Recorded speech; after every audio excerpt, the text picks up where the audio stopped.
Corporate क्षेत्रापेक्षा सैन्य दलातील करिअर अधिक चांगलं असं प्रतिपादन निवृत्त लेफ्टनंट कर्नल रणजितसिंह नलावडे यांनी केलं।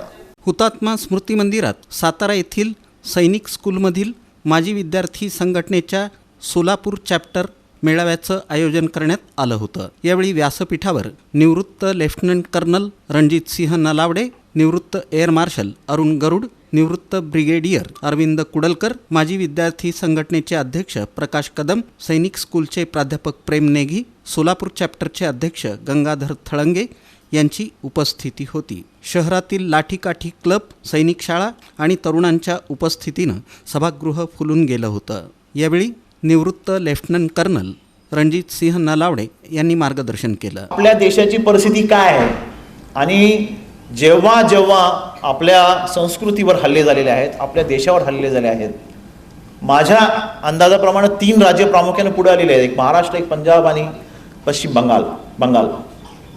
तुम्ही पहा, आपला हा मॅपच सगळं सांगून जातो। एकीकडे चायना, एकीकडे पाकिस्तान, आता बांगलादेशला पण पुढून चढलेला आहे, मालदीव्स पण नाक मोडून बसलेला असतो, नेपाळ।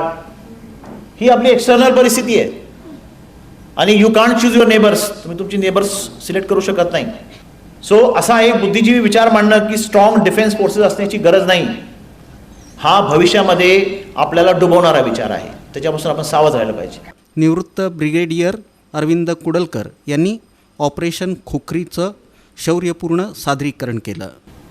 हल्ल्याच्या रात्री फायर सपोर्ट बेस म्हणजे हेवी वेपन्स असतात जे असॉल्टमध्ये, अटॅकमध्ये ट्रूप जातात, त्यांना प्रोटेक्ट करण्यासाठी दुश्मनाच्या पोस्टवर फायरिंग करत असतात, त्याचं हेड डाऊन करण्यासाठी आणि आपल्या असॉल्ट ट्रूप्सचा कव्हर फायर देण्यासाठी असे 3 फायरिंग बेसेस स्थापन करायचा हा प्लॅन होता। आणि मध्यरात्रीनंतर खोखरीच्या पोस्टकडे आक्रमण करायचं, सैन्याची हालचाल आणि मूक हल्ला, सायलेंट हल्ला म्हणजे नॉर्मली कुठल्याही हल्ल्याच्या आधी मी जसं म्हटलं भरपूर फायर सपोर्ट, आर्टिलरी फायर वगैरे देतात, पण आम्ही सायलेंट हल्ला करायचा ठरवलं म्हणजे शत्रूला शेवटपर्यंत गाफील, यामध्ये रिस्क होती जवळ। निवृत्त एअर मार्शल अरुण गरुड यांनी शौर्य, देशभक्ती, सन्मान, पराकोटीचे प्रयत्न आदी मूल्यांच्या माध्यमातून सैन्य दल करिअरबद्दल सविस्तर मांडणी केली। एक ऑपरेशन सिंदूरनी पूर्ण पाकिस्तानची हवा काढून घेतली का? कारण we kept our head high when they were criticising us, आणि वी हॅव फील्ड प्रत्येक मिनिट, प्रत्येक सेकंड आर्म फोर्सेसमध्ये आपण सत्कारणी लावतो।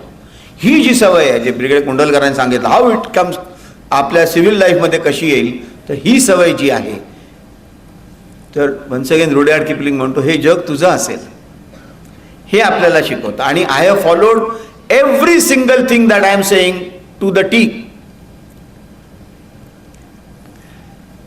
समर्थांनी सांगितलंय ना, निश्चयाचा महामेरू बहुतजनांसी आधारू, हे एक आर्म फोर्सेस लीडर करतो।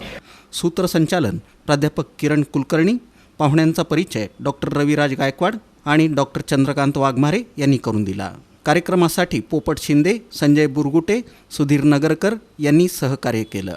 यावेळी सातारा सैनिक स्कूलचे सोलापुरातील पहिले विद्यार्थी लक्ष्मण साठे, द्विशतकवीर रक्तदाते अशोक नावरे, डॉक्टर प्रशांत पराडकर, अश्विनी राऊळ, BN करजगी, बाळकृष्ण कबाडे यांचा सत्कार झाला।